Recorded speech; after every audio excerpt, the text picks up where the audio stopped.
Ya alhamdulillah nih. Kalau hari pertama, kedua, ketiga, keempat, kelima tuh Masya Allah tumpah ruah, parkir sampai susah. Tapi kalau udah malam ke-25 dalam masjid pun bisa parkir.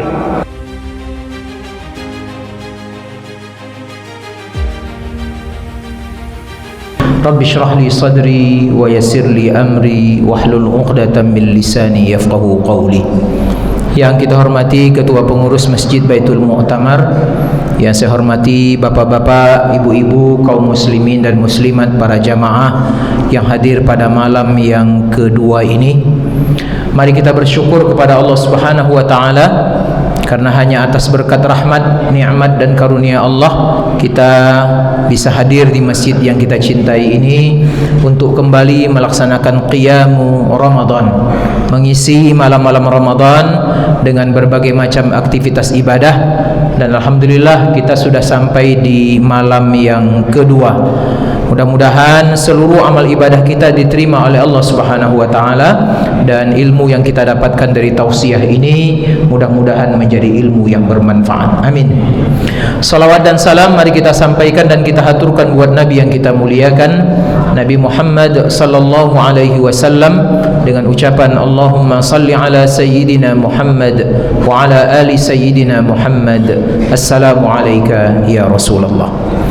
Bapak Ibu kaum muslimin dan muslimat yang saya hormati, pada malam yang kedua ini judul tausiah kita adalah kunci diterimanya amal ibadah kita oleh Allah Subhanahu wa taala. Saya awali tausiah ini dengan kisah yang saya ambil dari kitab tafsir Ibnu Katsir. Kisah ini cukup menyedihkan, yang pernah terjadi pada Khalifah Umar bin Khattab ketika beliau berangkat menuju ke Yerusalem untuk menerima kunci kota Yerusalem dari seorang patriark Kristen. Ketika saat itu Yerusalem ditaklukkan oleh tentara Islam. Maka Umar menurut riwayat ketika pulang dari Yerusalem itu singgah ke sebuah gereja. Kemudian dia melihat ada seorang rahib, ada seorang pendeta gereja itu yang sudah tua. Maka ketika Umar melihat pendeta itu, nangislah Umar. Nangis, berurai air mata. Maka kemudian ada yang bertanya kepada Umar, "Wahai Umar, apa yang menyebabkan engkau menangis melihat pendeta itu tadi?" Maka Umar kemudian membaca sebuah ayat, Bapak Ibu. Ayatnya terdapat pada surah Al-Ghasyiyah.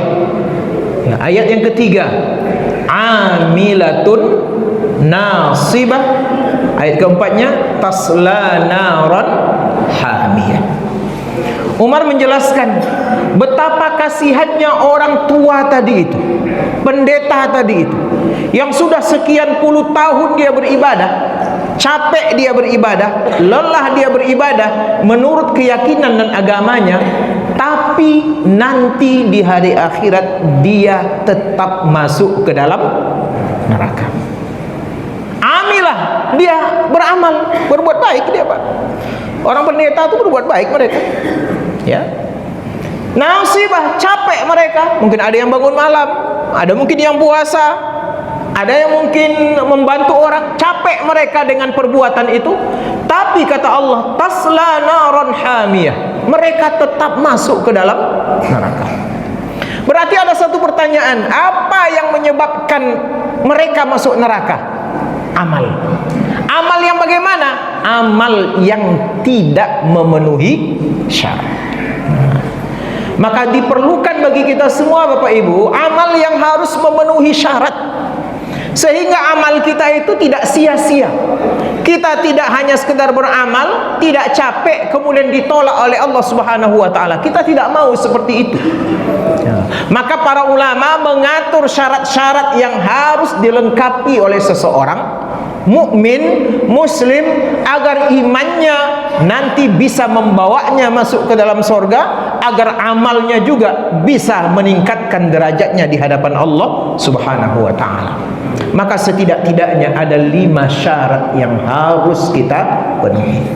Yang pertama, syaratnya dia mesti punya iman.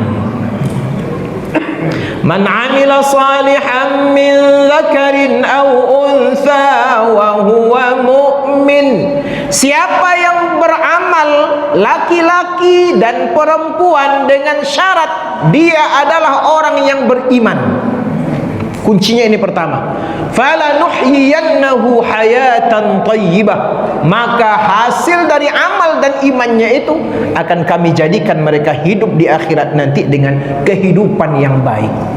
Kunci pertama, yang tak beriman apapun perbuatannya, apapun kebaikannya dipastikan akan ditolak oleh Allah Subhanahu wa taala. Nah, ini yang pertama. Alhamdulillah kita semua sudah beriman nih Bapak Ibu. Hari ini kita beriman.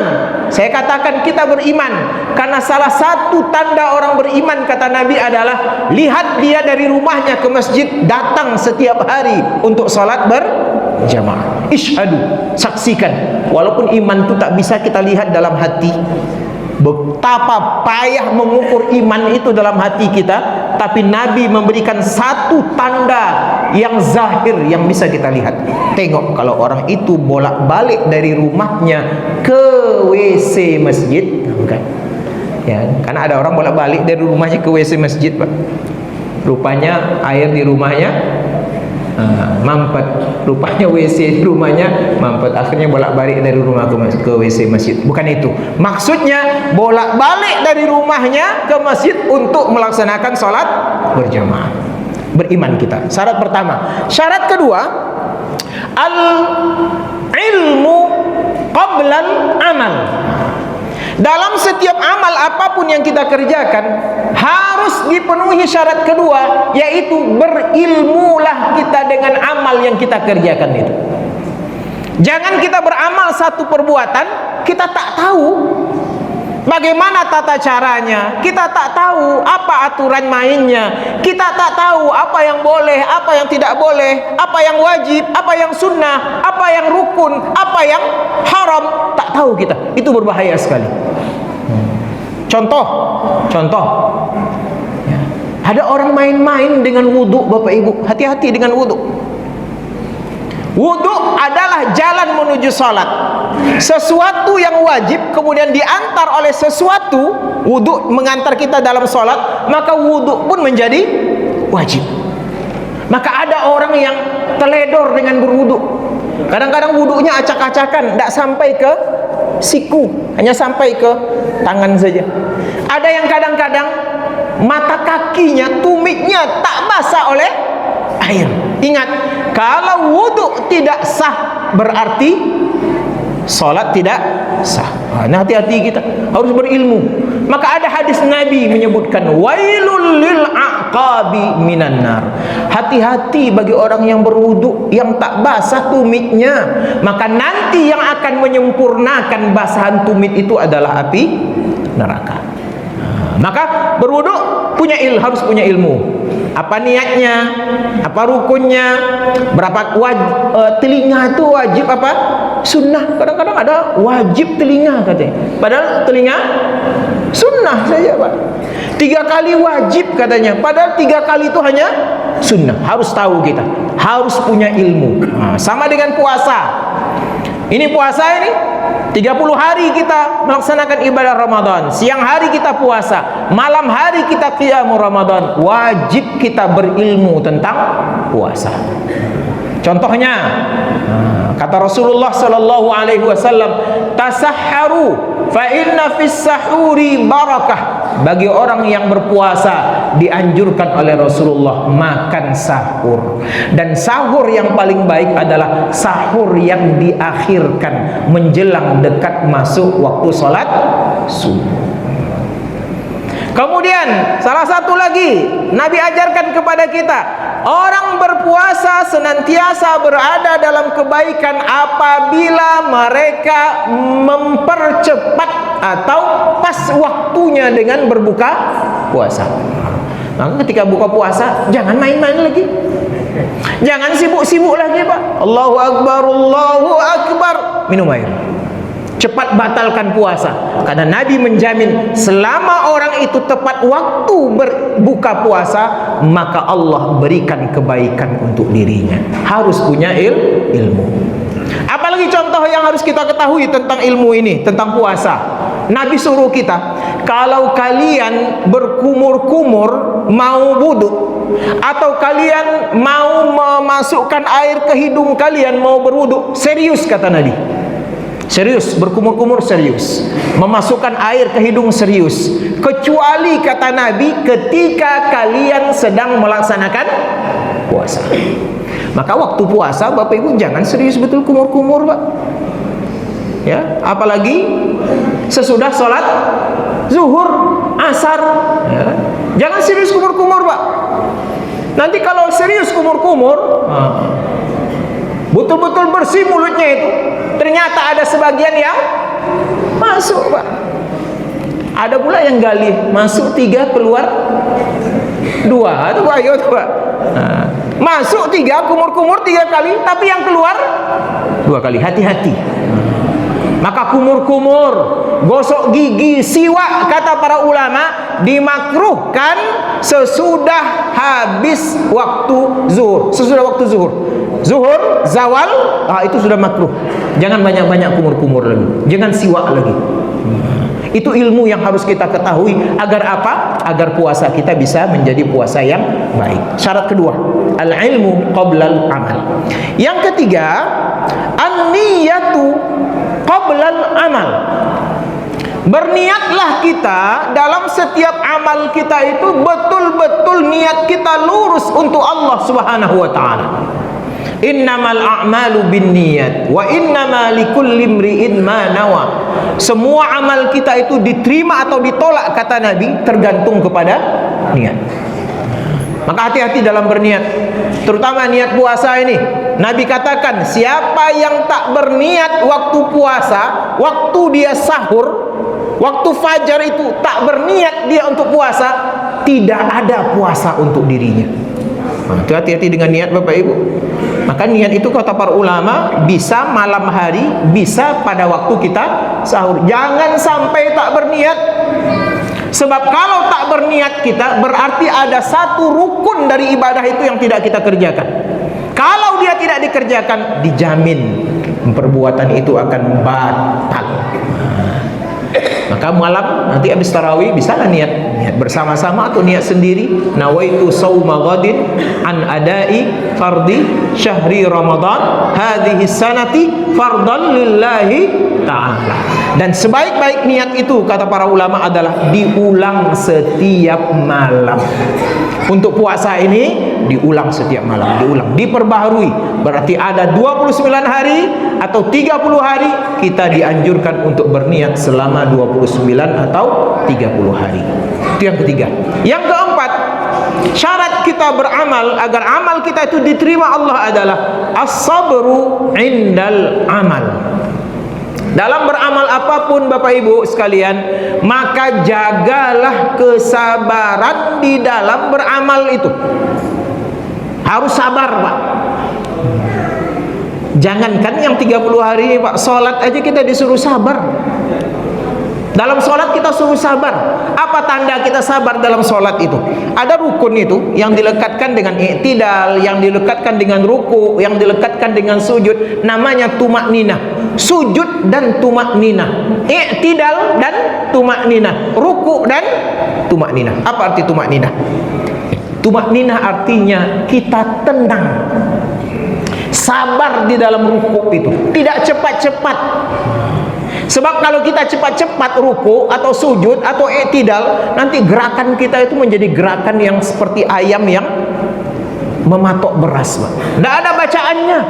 Maka dilekatkanlah di dalam sholat itu, kalau kamu ruku dengan tumakninah.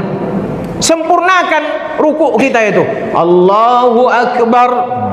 Maka dibawa kita untuk membaca satu kalimat, Subhana Rabbiyal Azimi wa bihamdi. Berapa kali bacanya? Dianjurkan 3 kali.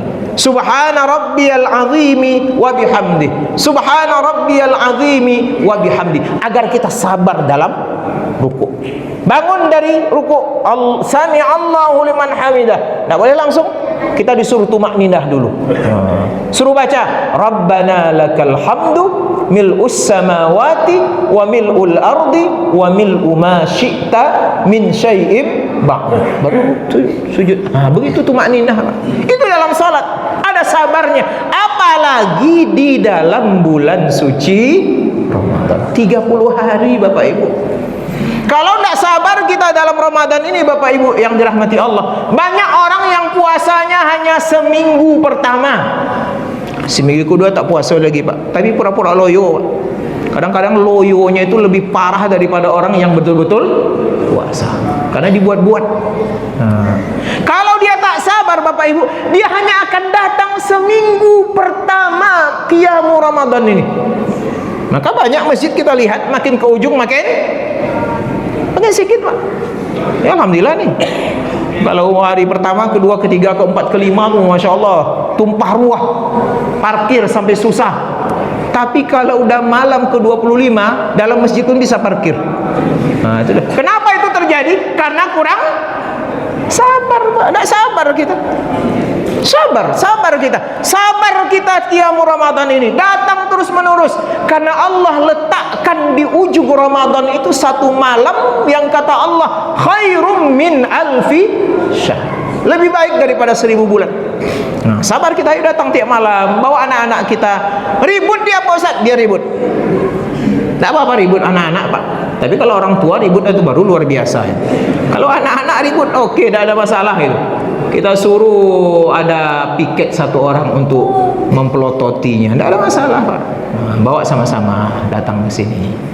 Insya Allah masjid kita ada oke nih kan, AC oke, kipas oke, mic-nya oke, karpetnya oke. Kalau ngantuk-ngantuk tanggung kita di sini sujud ini bisa tertidur nih Bapak Ibu. Hati-hati, saking lembutnya karpet kita ini. Itu sabar. Jadi dalam beramal mesti sabar agar amal kita sempurna. Yang terakhir, yang kelima, syaratnya adalah al-ikhlasu ba'dal amal. Semua amal yang kita kerjakan harus punya nilai ikhlas. Saya tidak berbuat kecuali untuk Allah. Saya tidak beramal kecuali hanya ingin pujian Allah. Saya tidak melakukan kebaikan kecuali saya ingin mendapatkan ridha Allah Subhanahu wa taala.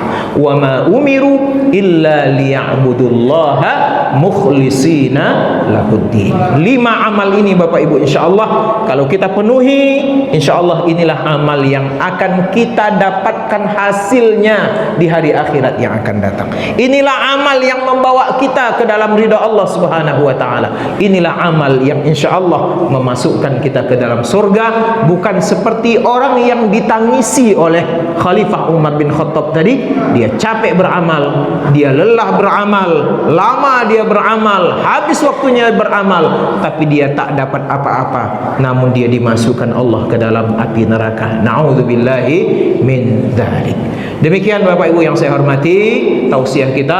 Mudah-mudahan dengan tausiah ini amal kita menjadi lebih bagus lagi, lebih fokus lagi, lebih khusyuk lagi, lebih serius lagi, dan insyaallah inilah amal yang bernilai di sisi Allah Subhanahu wa taala, menjadi amal yang makbulah, yang diterima, menjadi amal yang mabrurah, yang mengandung kebaikan. Hadanallahu wa iyyakum ajma'in. Wabillahi taufiq wal hidayah. Assalamualaikum warahmatullahi wabarakatuh.